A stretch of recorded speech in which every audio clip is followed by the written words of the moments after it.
Voilà, merci beaucoup Olivier de ton invitation pour parler de ce problème de l'oncogériatrie, des patients âgés porteurs d'un cancer. Alors si en pathologie cardiovasculaire on a fait d'énormes progrès et si les choses sont finalement assez bien codifiées maintenant après 80 ans, enfin il y a vraiment des vraies recommandations sur lesquelles on peut s'appuyer, on n'en est pas encore tout à fait là dans le domaine de la cancérologie du patient âgé, avec clairement des travaux qui avancent. La France n'est pas du tout en retard. On travaille même beaucoup depuis une dizaine d'années sur ce domaine.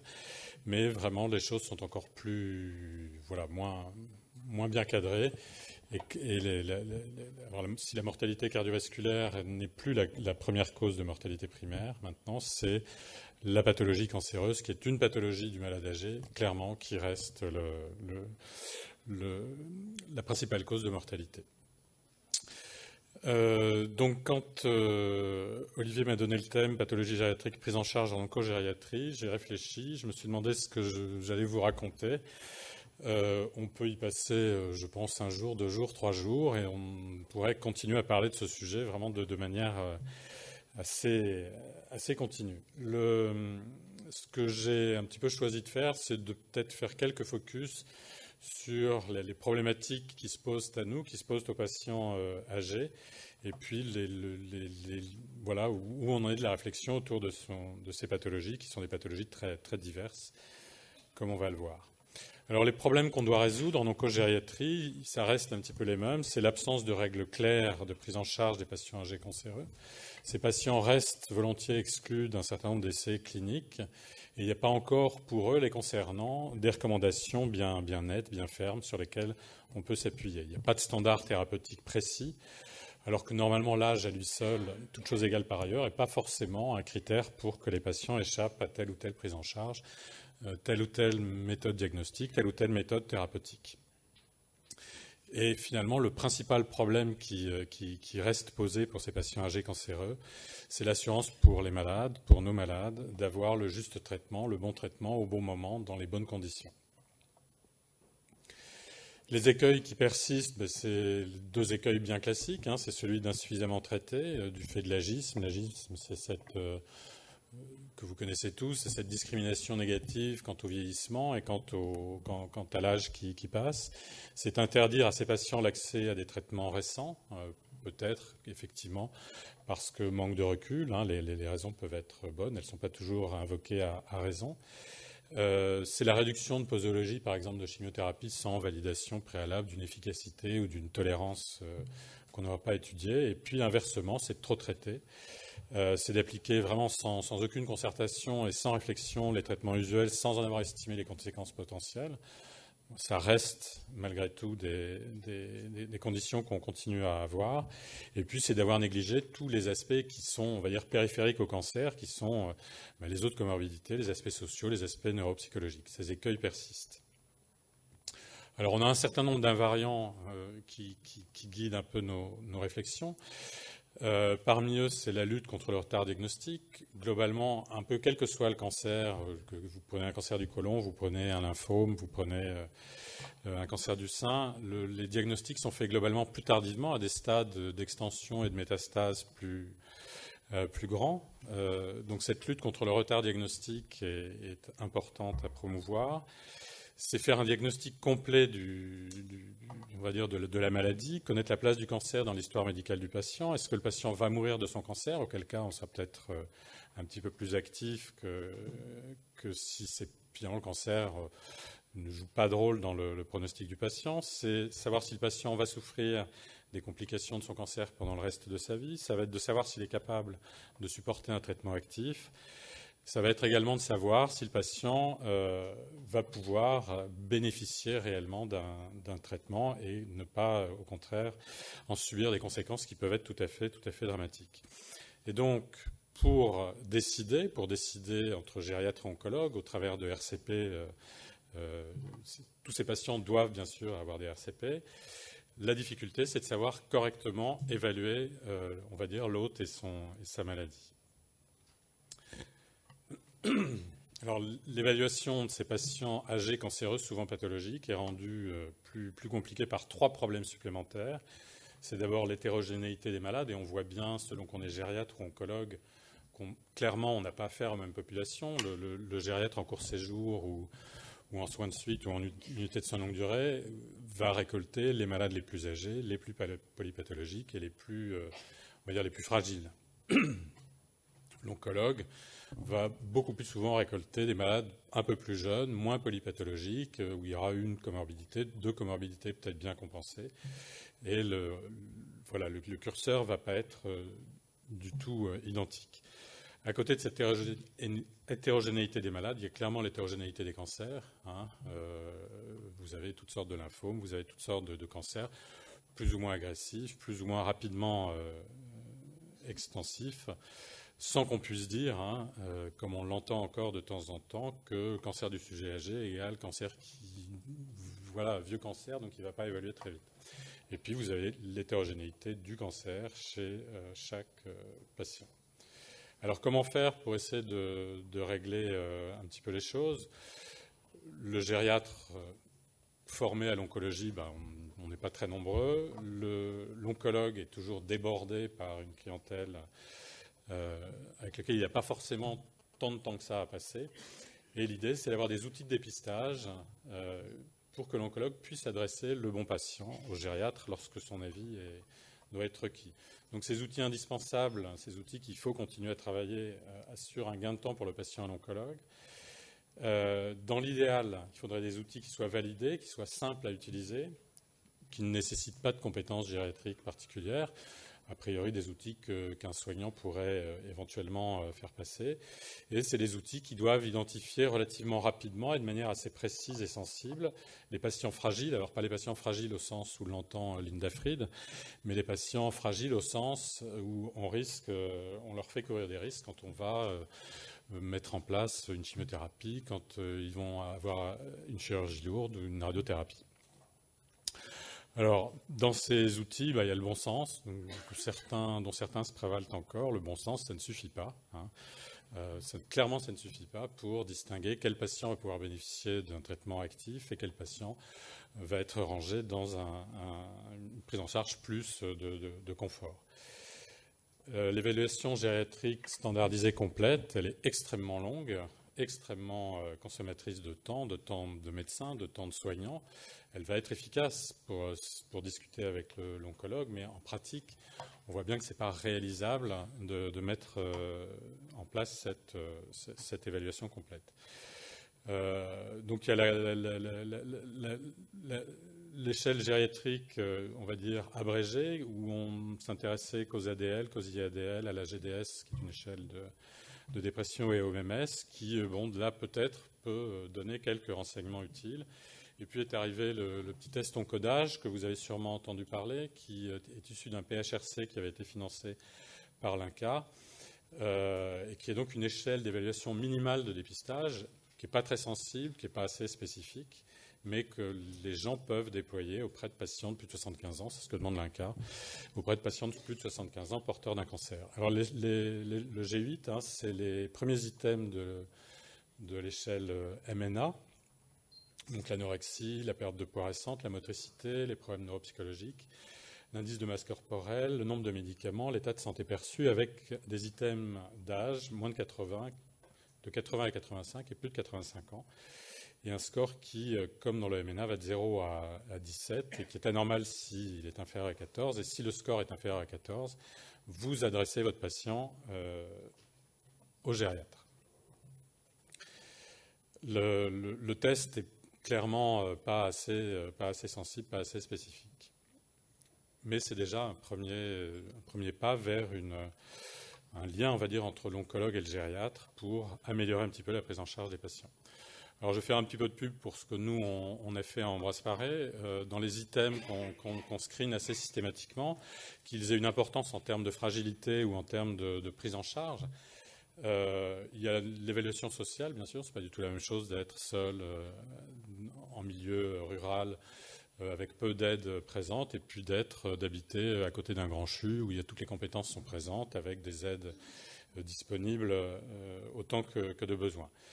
Il y a le nombre de médicaments, les comorbidités significatives en gériatrie, et puis on a pris comme autres items d'intérêt la perte de poids au cours des 3 derniers mois, l'albuminémie, le MMS, le score à la mini-GDS, un petit test de marche, le Time and Get Up and Go test, les organes d'essence et les IADL. Et ce sont des items qu'on screen assez systématiquement avant de discuter des malades en RCP.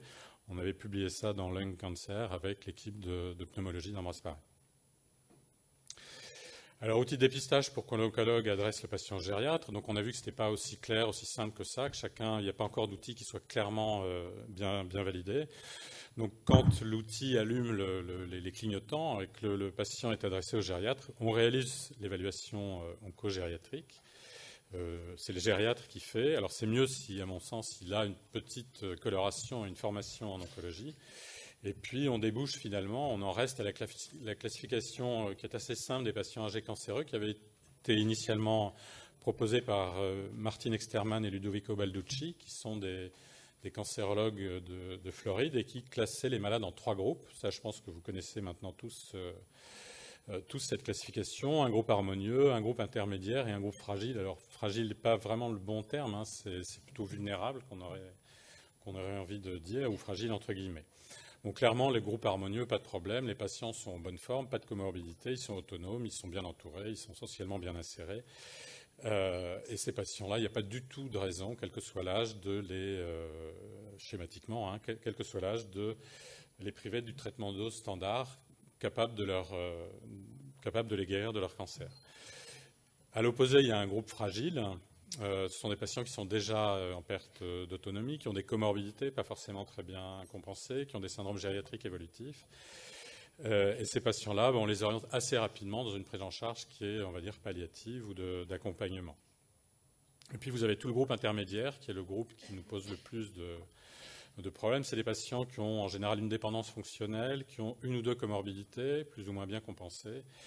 Et alors là, on raisonne un petit peu en fonction du pronostic du cancer. Est-ce que c'est le cancer qui règle l'espérance de vie ou est-ce que l'espérance de vie est indépendante du cancer? Auquel cas, on se retrouve vraiment dans les cas des soins palliatifs. Dans cette zone intermédiaire, on a tendance à proposer des traitements adaptés, mais ces traitements adaptés, là encore, reposent sur, on va dire, l'avis de l'oncologue. Il n'y a pas forcément de guide précis qui sont opposables aux prises en charge et pas ces décès thérapeutiques qui incluent ces patients.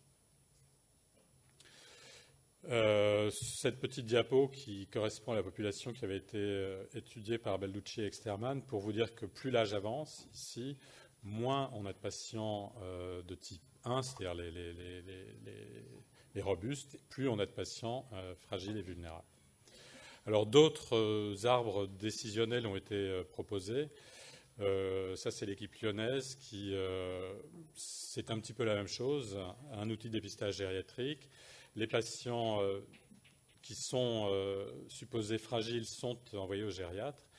Une évaluation gériatrique et cette équipe proposait un programme d'intervention médico-sociale global destiné à améliorer un petit peu on va dire l'état de santé, la prise en charge des patients, de manière à peut-être pouvoir les faire rentrer dans un traitement carcinologique standard ou dans un traitement carcinologique adapté. Jean-Pierre Droz et Ludovico Balducci ont proposé dans le cadre du cancer de la prostate, ça a été publié dans un journal d'urologie en 2010, le même genre d'arbre décisionnel avec également l'intervention gériatrique qui peut être active et faire basculer le patient d'un traitement, on va dire, adapté à un traitement standard destiné à le guérir de son cancer.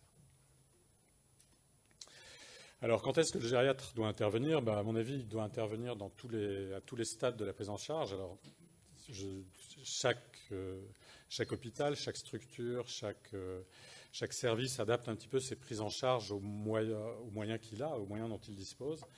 Mais classiquement, le gériatre, il peut intervenir au moment du diagnostic, ou en amont du diagnostic, pour régler les problèmes de pronostic et d'espérance de vie, pour dépister des comorbidités, des syndromes gériatriques, pour mettre le patient en condition. Je pense que l'intervention gériatrique que le gériatre va pouvoir promouvoir est extrêmement importante pour bien des patients, en particulier avant une chirurgie digestive. C'est très classique, mais il faut encore le savoir et le mettre en œuvre. Il intervient aussi au moment de la phase thérapeutique. Alors, il intervient en RCP. Je crois que c'est important qu'on aille présenter nos malades en RCP. Il y a des structures qui ont des RCP dédiés, il y a des structures qui ont des RCP de recours. Nous, localement, on travaille avec les RCP en place et on va présenter nos malades dans les RCP. Alors, les organisations sont plus ou moins satisfaisantes, mais c'est toujours possible de présenter ces malades. Et puis, au moment de la phase thérapeutique, le gériatre est là, il est souvent en backup. Et il va intervenir au moment des phases actives, de la surveillance des effets secondaires, peut-être également en structure adaptée, peut-être également au niveau des soins de support. Alors, j'aime pas beaucoup ce terme, qui est un terme qui est choisi par les oncologues. Les soins de support, c'est tout ce qui va tourner autour de la prise en charge du cancer, non lié finalement au traitement chirurgical, radiothérapie et chimiothérapie. C'est tout le reste. Le gériatre pouvant, dans certains services d'oncologie, être considéré comme un soin de support.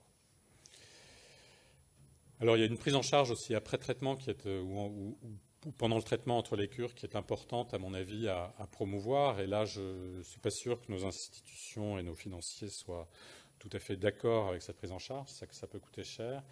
C'est des missions potentiellement à dédier à certains secteurs de SSR gériatrique déjà existants et qui peuvent considérer des choses qu'on fait déjà très bien dans beaucoup de services, des soins de réadaptation de kinésithérapie, de la renutrition, importante dans ces prises en charge de cancer, gérer un petit peu tous les effets secondaires des traitements, c'est important aussi, gérer toutes les adaptations post-opératoires, je pense à tout ce qui est poche, à tout ce qui est ces systèmes-là, l'oxygénothérapie, le traitement de la douleur, bien sûr, ça c'est évident, et puis assurer aussi ce qu'on fait régulièrement, tous les soins palliatifs non complexes, hors unité de soins palliatifs. Alors, la deuxième, quand on a dit ça, le deuxième point que je voudrais souligner dans la prise en charge de ces patients, c'est la démarche éthique qu'on doit mettre en œuvre auprès d'eux. C'est vraiment indispensable à tous les moments de la prise en charge, et je me permets de vous le rappeler. Vous avez affaire à un malade qui est souvent fragile, qui est souvent polypathologique, qui est souvent bourré de maladies, de médicaments, chez qui on découvre un cancer, plus ou moins évolué, plus ou moins avancé, qui est une nouvelle maladie parmi d'autres et qui est une maladie grave. Chez ce patient, les réserves sont souvent amoindries. Qu'est-ce qu'on va faire? Qu'est-ce qu'on va mettre en œuvre? Quel est le rationnel de la prise en charge? La perte d'autonomie, si elle n'est pas déjà installée, on la sent capable de survenir à tout moment. Et puis ces malades, les malades âgés cancéreux que rattrapent les gériatres, c'est souvent des malades qui ont déjà des troubles cognitifs, qui sont fréquents, et qui font bien souvent, et dans beaucoup d'équipes, douter les personnels des capacités du malade à comprendre sa maladie et à décider pour lui-même. D'où une réflexion qu'il faut absolument mettre en place auprès de ces patients.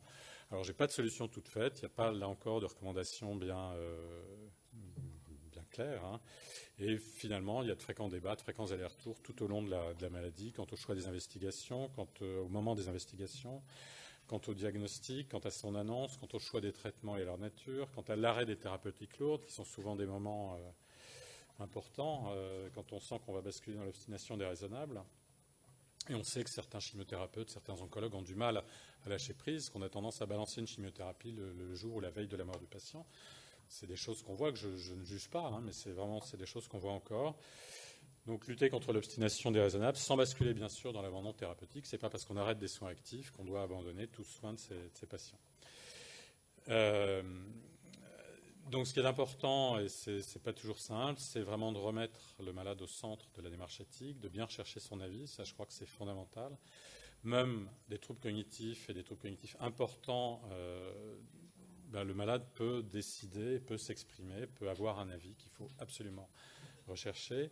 Seulement ensuite prendre l'avis de la personne de confiance, de la famille, des proches, des soignants, s'assurer que vous disposez bien de tous les renseignements et de toutes les informations utiles à la décision, tant sur la maladie cancéreuse que sur le malade lui-même, et puis explorer toutes les possibilités, toutes les solutions qu'on va pouvoir mettre en œuvre et déployer. Bien prendre le temps de la discussion, bien prendre la décision, prendre fermement la décision. Après, vous êtes bien informé de tout. Et quand vous avez pris la décision, il faut l'assumer. C'est une décision qui doit être médicale et c'est celui qui assume la décision qui va mettre en œuvre le traitement et qui va décider de son arrêt. évidemment annoncer la décision au malade, hein, avant de l'annoncer à ses proches, à sa famille, à la personne de confiance. Bien s'assurer que le malade est d'accord avec ce que vous lui proposez. Et bien annoncer en second plan la décision aux proches et pas vous contenter de cette seule annonce au motif que le patient que vous avez sous la main n'est pas capable de comprendre ce que vous lui racontez. Et puis prévoir une réévaluation à distance, parce que ce n'est pas parce qu'on a décidé à un moment une chose que cette chose restera valide. Il faut savoir aussi un petit peu modifier les curseurs si besoin. C'est simplement avec cette démarche qui, je vous rappelle, mais qui est, on va dire, qui est naturelle dans nos pratiques, que vous allez prendre des décisions qui sont des décisions justes au sens éthique du terme, et que le malade va avoir le bon traitement, le traitement adapté. Alors le choix du malade, l'avis du patient est quelque chose qui me paraît moi extrêmement important à considérer. C'est pas facile de toujours avoir un avis clair. Je vous rappelle cette petite étude conduite par Martin Exterman, qui a été publiée dans JCO en 2003, qui est une étude un peu ancienne, mais qui reste démonstrative. 320 patients de plus de 70 ans, 70 à 95 ans. Un questionnaire anonyme leur était donné sur des souhaits de traitement. Alors, il y avait des patients avec et des patients sans cancer, qui étaient comparables dans les deux groupes. Un taux de réponse relativement satisfaisant, 61%. Et on disait aux patients, vous avez un cancer, désirez-vous une chimiothérapie lourde? Vous avez un cancer, désirez-vous une chimiothérapie modérée?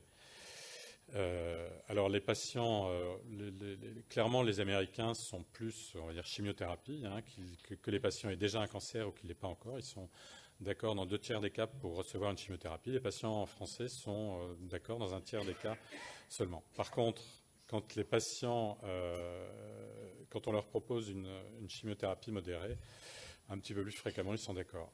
Les patients avec cancer sont quasiment tous d'accord pour recevoir, alors 2 fois sur 3 une chimiothérapie lourde, mais une chimiothérapie modérée, tous les patients sont d'accord si on l'adapte correctement pour recevoir cette chimiothérapie. Et puis la deuxième étude que je voudrais vous citer, alors on retombe dans le domaine cardiovasculaire, je suis désolé. C'est une étude qui avait été publiée je crois que c'est dans l'European Heart Journal en 2012. C'était une étude suisse qui avait considéré 622 patients âgés, 78 ans en moyenne, qui avaient été suivis 18 mois. C'est des patients qui étaient gravement insuffisants cardiaques, qui avaient un score NYHA supérieur ou égal à 3 dans 3/4 des cas. Et puis, laisser comparer 2 options de prise en charge, des soins vraiment maximaux avec de la VNI, de l'AREA si besoin, des amines et une prise en charge standard. Et donc, un des objectifs secondaires avait été d'évaluer si les patients étaient disposés à accepter le risque d'une durée de vie plus courte en échange d'une qualité de vie augmentée, sans symptômes. Hein, donc, ils acceptaient de recevoir de la morphine, ils acceptaient de recevoir un certain nombre de thérapeutiques qui allaient amoindrir les symptômes et qui risquaient aussi de raccourcir un petit peu leur durée de vie. Et qu'est-ce que ces patients ont décidé, à votre avis?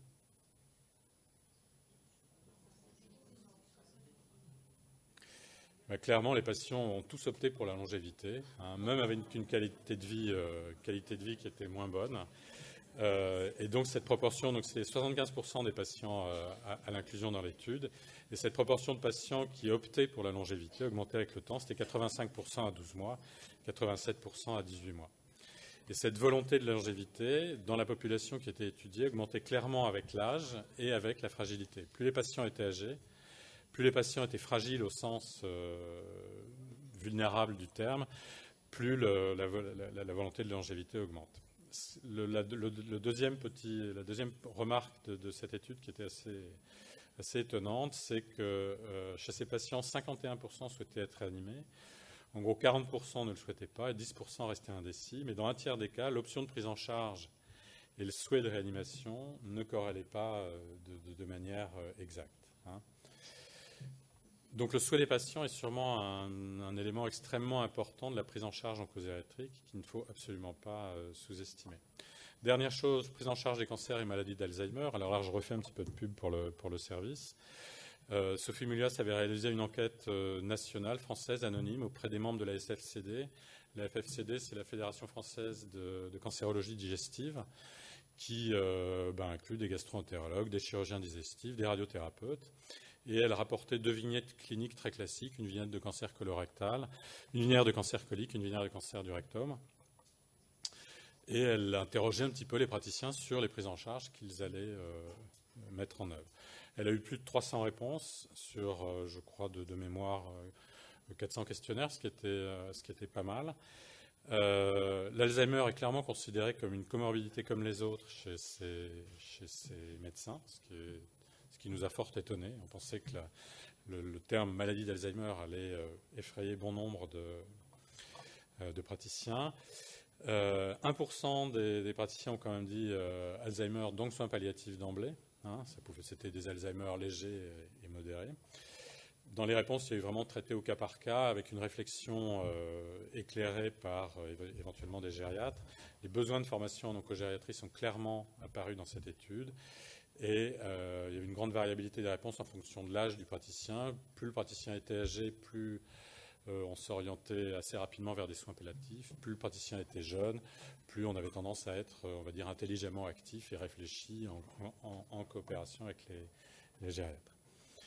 Donc en conclusion, les défauts de prise en charge du cancer, ça continue à exister chez les patients âgés. C'est nettement moins prégnant qu'il y a quelques années, on le voit bien. Mais les maladies restent diagnostiquées à des stades plus avancés, avec des bilans réduits, des traitements allégés par rapport au reste de la population et allégés sans guide précis. C'est des défauts qui restent tout à fait paradoxaux face aux projections démographiques. Hein, le nombre de gens âgés augmente. Le cancer reste une maladie de l'âgé et il va falloir continuer à réfléchir sur ces domaines. Alors ces défauts qui se corrigeront probablement en poursuivant les coopérations entre professionnels que nous sommes, que sont les oncologues. Le rôle des UCOG, qui sont les unités de coordination d'oncogériatrie, est un rôle très important. Hein. Ces unités sont pilotées par l'INCa et il y a une volonté très, très claire d'améliorer la prise en charge cancérologique des patients âgés. Dans les perspectives que moi je vois, il y a à travailler sur les outils de dépistage gériatrique qui ne sont pas encore assez sensibles ni assez spécifiques. Développer les études cliniques dans les classes d'âge élevées, quelles que soient les études, ça peut être des études de prise en charge, ça peut être il y a vraiment plein de domaines dans lesquels on peut investir ce champ. Investir le champ des sciences humaines et sociales, ça me paraît aussi extrêmement important. Il y a une grande richesse à travailler dans ces domaines-là. Le travail sur les modèles organisationnels et de coopération, le travail sur les parcours est aussi sûrement des choses qu'on doit développer. Et puis, moi, il y a un sujet qui m'intéresse bien, c'est le devenir à long terme des patients âgés qui sont guéris, en termes des travaux récents qui montrent que c'est des patients qui sont malgré tout plus vulnérables, qui restent avec des séquelles et des séquelles invalidantes et une qualité de vie peut-être amoindrie par rapport à des témoins de même âge non guéris d'un cancer. Donc les perspectives sont nombreuses. Si ces domaines vous intéressent, bien n'hésitez pas à nous rejoindre. La Société française d'oncogériatrie est une société très active maintenant. C'est Elena Payot qui en est la présidente actuellement. Et il y a un certain nombre de réunions annuelles, il y a un certain nombre de travaux de recherche, de cohortes qui sont en cours et qu'on pourra, grâce à votre participation, sûrement renforcer. Voilà, je vous remercie bien de votre attention.